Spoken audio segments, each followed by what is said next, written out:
بسم الله الرحمن الرحيم كلنتي هبون داود يالو كسو دوادا مركله iyo gagida garoonka Alamsey Stadium iyo tartanka horyaalka kooxaha heerka koobaad ee gobolka Sogdheer kulan ciyaareedkana u dhaxeeya kooxaha wakaalada biyaha oo midabka huruuda ku ciyaaraysa ay sidoo kale kooxda dawladda hoose oo midabka madowga ku ciyaaraysa koox waliba waxa ay ciyaaraysaa ciyaarteedii labaad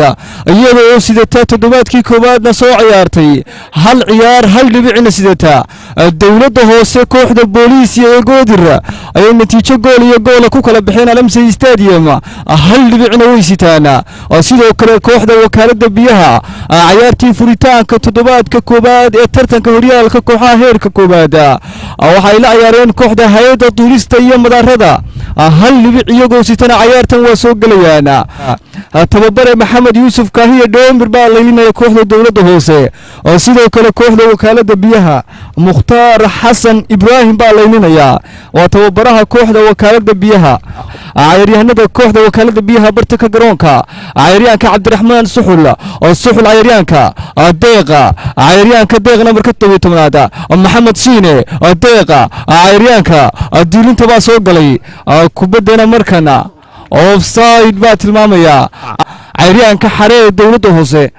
soo tuuray bartaka garoonka Daawud Armaniyo Daawud waa numberka 8aad kooxda wakaalada biyaha soo tuuray ciyaaryahanka deeq nereesa deeq ciyaaryahanka waa soo maray numberka 17aad Taysiir Cismaan Taysiir Qaylo ciyaaryahanka Taysiir markale Maxamed Shiina wakaalada biyaha midabka huruuda bay ku ciyaarayaan dawladda hoosena midabka madowga bay ku ciyaarayaan أحمد إندو نمبر كافراد بقى مركني صوتوريا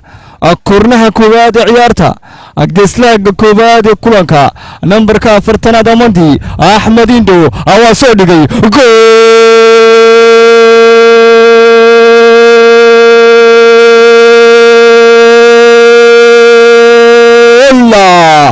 وكالة بيها جول كوباد كلانكا deeq nereys ciyaaryahanka hogaaminayo gool dhalinta horyaalka gool kii labaad baa dhalinaya ciyaartii labaad oo xidhiidha deeq ciyaaryahanka numberka 17aad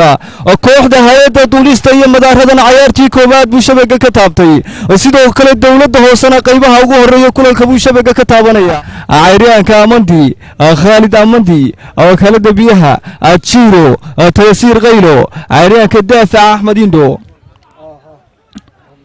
ciyaaryahanka oo soo tuuray markan ciyaaryahanka oo soo tuuray Jibriil daafac dhexe bartaka garoonka markale ciyaaryahanka Jibriil markale daafaca ciyaaryahanka Jibriil waa soo difaacay markale ciyaaryahanka Axmed Indo ciyaaryahanka Axmed Indo numberka afraad Axmed Indo koorna markale kooxda wakaalada biyaha daafac dhexe kooxda dawladda hoose galabta waxa uu ku maqan yahay ganaax baa markan ku maqan yahay Fuad Axmed Bila Cinjir laba ciyaarood baa ka ganaaxan yahay kooxda dawladda hoose daafaca dhexe kooxda dawladda hoosena galabta waxa buuxinaya ciyaaryahankii khadka dhexe ee Jibriil numberka 6aad oo galabta ku soo bilaabanaya dadka daafaca dhexe oo markana koorna bay helayaan kooxda wakaalada biyaha Axmed Indo koorne wakaalada biyaha soo dhigay Maxamed Siina ciyaaryahanka soo tuuray daafaca numberka 3aad oo dawladda hoose idiga ciyaaryahanka soo dhigay cawilaadan iyo dawladda hoosena waa dayacayaan mar kale xareeda ciyaaryahanka Axmed Madoobe koorkarlito offside baa markan tilmaamaya garsoorka Khadar Carlito baa markan offside galaya ciyaaryahanka deeqa nereysa ciyaaryahanka numberka 17aad weerarka ugu orodka badan leh ciyaaryahanka ugu kubataabashada badan leh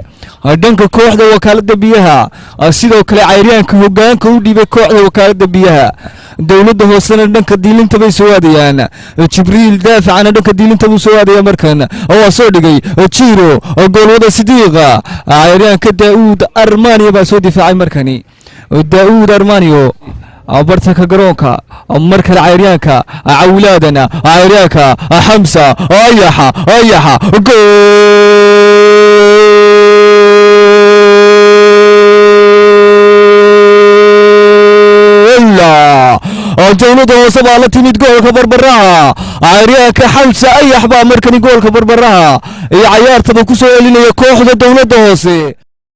qurux badan xamse ayaxa kabtanka kooxda dowladda kadib markii uu baas qurux badan ka helay cayaaryahan cawil aadan oo nambarka 7 goolwadahana si qurux badan baa ugu jira cayaaryahanka goolkana waa ku hubsaday goolkiisa koowaad ee tartanka iyo sidoo kale goolka barbaraha ee cayaarta mar kale cayaaryahanka bartanka garoonka cismaan gaaba cayaaryahanka cismaan cabdisamed garbo deeqa nureysa oo kala dabiyaha diilinta mar kale maxamed shiine cabdirasaaq bastori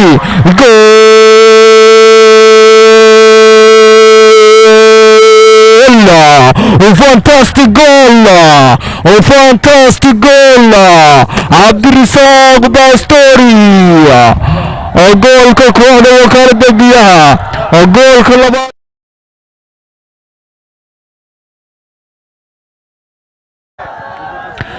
laba iyo hal bay markani cayaartu maraysaa cabdirasaaq bastorina hogaanka buu dhiibay kooxda wakaalada biyaha garsoore axmed deeq jaamacna dhanka adeega faar baa ku maqan yahay cayaartana markan waa soo hubinaya goolka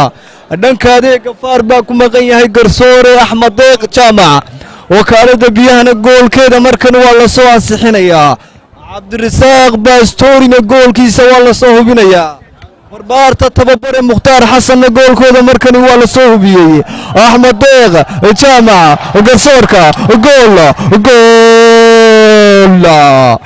goolka buu ansixiyey markan garsoore axmed deeqa cayaartana 2-1 dowladda hoose gool